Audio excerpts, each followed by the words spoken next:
Mula sa mahirap na pamilya si Lily. Karpintero ang kanyang tatay at naglalako naman ng mga kakanin ang nanay niya. Kahit nag-iisa lamang siyang anak ng mga ito, ay mahirap pa din para sa kanya ang mag-aral. Nay, magtatapos na po ako ng elementarya sa susunod na linggo. Kaya nga anak, proud kami sa iyo ng tatay mo. Hayaan mo at gagawin naman ng paraan para makapag-high school ka pa. Opo, Nay. Gusto ko po talaga makatapos ng high school kahit papano. Oo anak, gagawin natin ang paraan. Masipag na bata si Lily.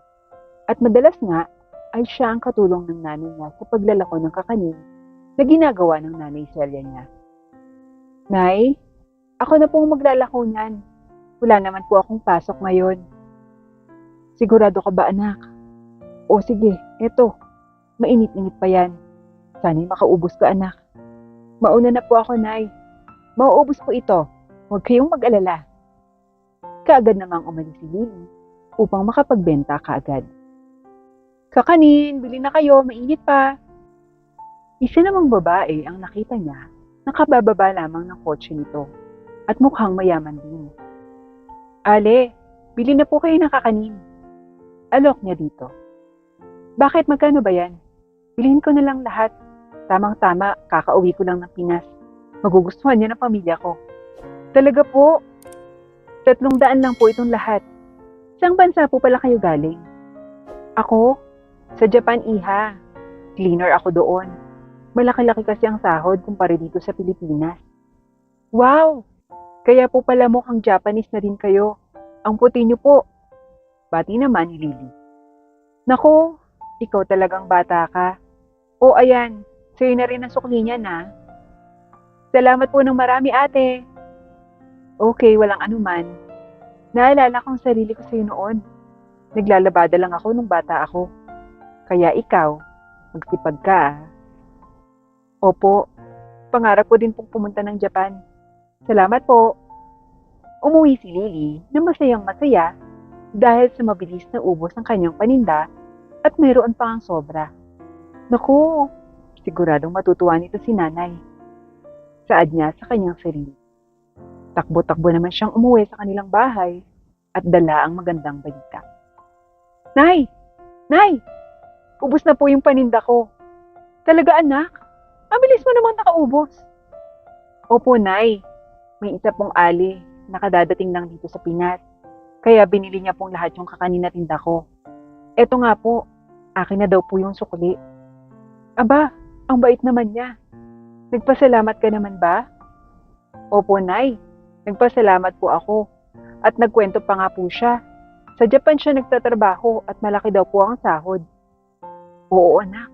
Maganda talaga ang sahod ng mga OFW kumpara dito sa Pinas.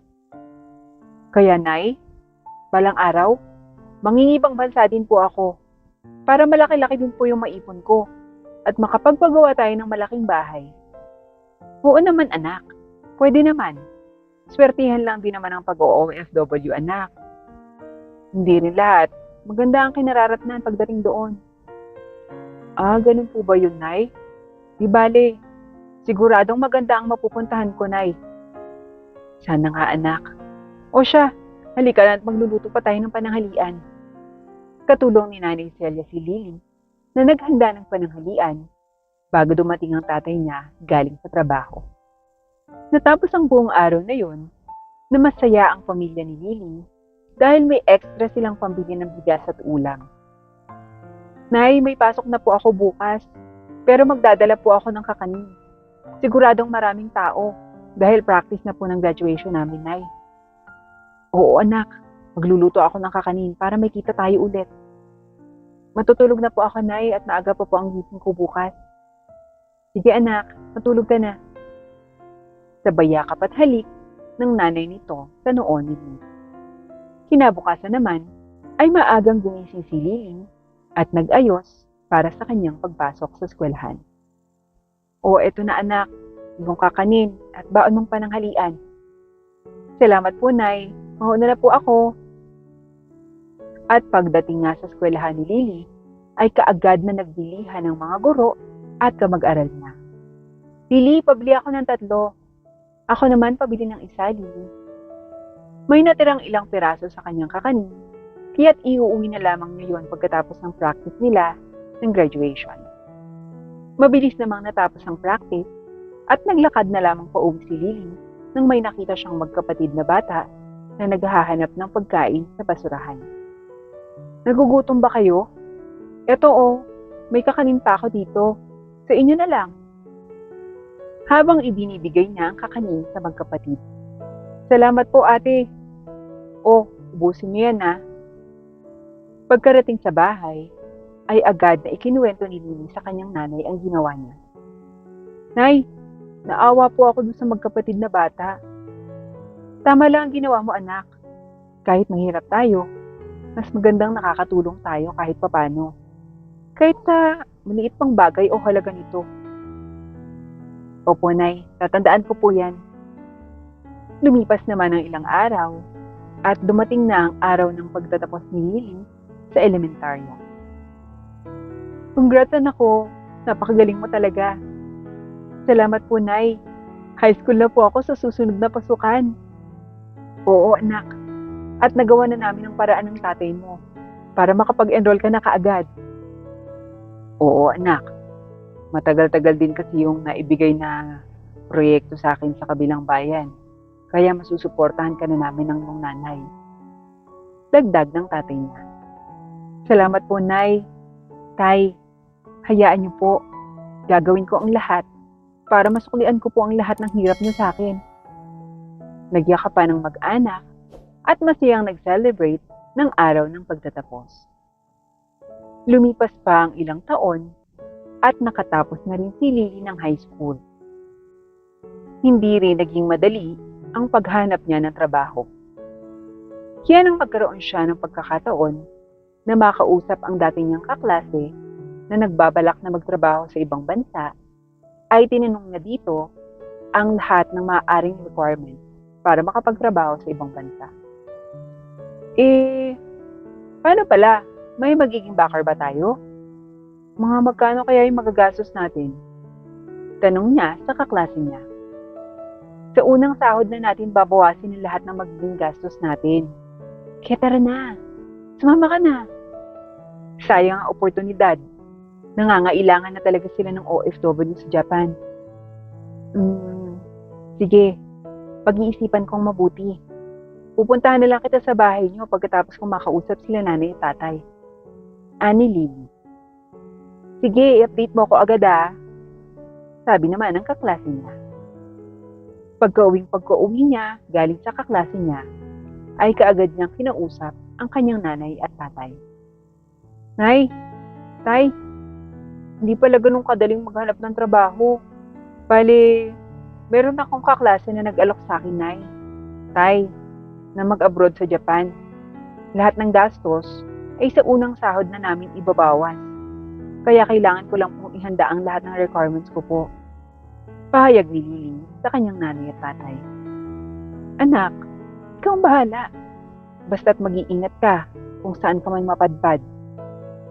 Oo anak, suportado ka namin ng nanay mo palagi Salamat po, Nay. Tay, kayo din po dito. Palagi mag-iingat ha. Kapag wala na ako dito, huwag niyo po ako masyadong iisipin. Hayaan niyo po. Pagbalik ko, makakapagpagawa na tayo ng bahay. Hindi naman nagtagal, ay nakaalis na ng bansa si Lily at ang kanyang kaibigan. Ngunit pagdating doon, ay napeke pala ang mga passport nila at illegal recruiter pala ang napasukan nila. Naging PNP si Lily sa Japan. Nakahanap naman siya ng trabaho bilang waiter sa isang restaurant. Ngunit kapag marami ang mga tao at ang mga Hapones doon, ay hindi siya pumapasok dahil baka hanapan siya ng passport at visa ng mga ito. Kabayan, kamusta? Hindi tayo makakapasok ngayon. Napakaraming Hapones. Naku, mahirap na. Baka makulong pa tayo. O kaya ma-deport. Kawawa naman yung pamilya natin sa Pilipinas. Oo nga Kaya okay na din ang TNT. Mahalaga, kumikita pa tayo kaysa wala. Oo nga kabayan. Magtiis-is muna tayo ngayon. Habang nag-aayos ng mga basurang ilalabas niya para itapon, ay may nakita siyang isang pulubing Hapones na naghahanap ng pagkain sa basurahan. "Sir, are you hungry? I can give a little amount of food. Wait, sir." At inabutan niya ng pagkain ang pulubing Hapones. Ang pagkain iyon ay itinabi niya para sana sa kanyang hapunan, ngunit ibinigay na lamang niya ito sa pulubi. "Thank you so much," sagot naman ng Hapones. "You're welcome, sir." Likas kay Lily ang maging matulungin, lalo na sa mga nahihirapan, tulad ng pulubi. Kaagad na umuwi si Lily sa inuupahan nila ng kabayan niya ng OFW at kaagad na binilang ang perang ipapadala niya sa kanyang magulang sa Pilipinas. "Kaya ko to.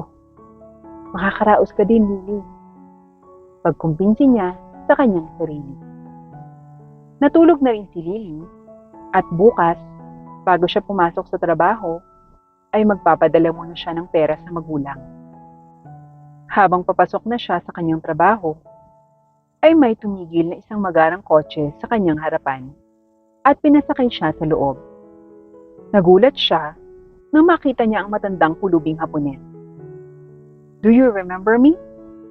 Yesterday, you gave me food, even though you knew I was just a beggar. You didn't think twice to help me, so thank you very much." Ani Hapones. "It's okay, sir. It's just a simple help that I can give you. I'm happy with the attitude you have, and because of that, I will reward you with a large sum of money, so you don't have to work anymore. You can go home in the Philippines and start a new life." Sabi ng Hapones sa kanya na talagang ikinagulat niya dahil hindi niya sukat akalain na ang simpleng pagtulong niya ang magpapabago ng buhay niya. "Arigato, sir, arigato." Paulit-ulit niyang sinabi sa Hapon. Pagkatapos niyang matanggap ang malaking halaga, ay kaagad na umuwi ng Pilipinas si Lily. "Nay, Tay, andito na po ako." Masayang bati niya sa kanyang mga magulang. "Anak, ikaw na ba yan? Miss na miss ka na namin." Ani ng kanyang nanay. "Miss na miss ko na po kayo ni tatay." Biglaan naman yata ang pag-uwi mo, anak. "Naku tay, nay, hindi po kayo maniniwala sa ibabalita ko sa inyo. May isang mayamang Hapones po ang nagbigay sa akin ng malaking halaga. Tinulungan ko po kasi siya. Binigyan ko po ng kaunting pagkain, nay. Hindi ko naman po alam na napakayaman naman po pala." "Talaga anak? Napakabuti naman ang puso ng Hapones na yan." "Opo tay, napakabuti niya po. Sinabi niya nga po sa akin na magsimula daw po ako ng bagong buhay at umuwi ng Pilipinas. At para makasama ko ang pamilya ko. Saktong-sakto din po. At naging TNT din po talaga ako doon. Kaya medyo maliit po yun na ipapadala ko sa inyo dito, nay. Napakabuti ng ating Panginoon at hindi kanya pinabayaan doon, nak. Maraming salamat. Kaya ngayon po, mapapasimula na po natin ang pagpapagawa ng ating dream house na pangako ko po noon sa inyo bago ko umalis." Nagyakapan ng mag-anak at masayang masaya. Kaagad na rin nasimulan ang pagpapagawa ng bahay nila. "Nay, Tay, konti na lang po at matatapos ng bahay natin. Masayang masaya po ako dahil kasama ko pa rin po kayo sa pagkakataong ito." "Anak, salamat. Mahal na mahal ka namin." "Mahal na mahal ko rin po kayo, Nay, Tay." Tumulong din si Lily sa mga taga-kanila na mga bata at matatanda. Nagbigay siya ng mga gamit ng eskwela at mga gamot. "Salamat po Ate Lily sa bagong bagat notebook po namin." Pasasalamat ng mga bata sa kanya. "Walang anuman." O, laging maging mapagbigay at mapagkumbaba, paalala niya sa mga bata. "Opo Ate Lily." "Salamat Iha sa mga gamot. Matagal na rin kasi hindi nakapagbigay ng libreng gamot ang center natin." Ani ng mga senior citizen. "Opo, wala pong anuman. Kung may kailangan pa po kayo, magsabi lang po kayo. Bukas po ang aming bahay para sa inyo." Napakabuting mo, Iha. Napakaswerte ng magiging asawa at anak mo sa'yo. Naku, wala pa nga po. Hindi pa po dumadating. Sagot naman ni Lily. Naku, nasa paligid lang yan, Iha. Huwag kang mag-alala. Darating siya. Sagot ng matanda. Habang nag-aayos ng mga notebook ng mga bata, ay lumapit naman ang isang binata sa kanya para personal na magpasalamat sa ginagawang tulong ni Lily sa mga taga roon.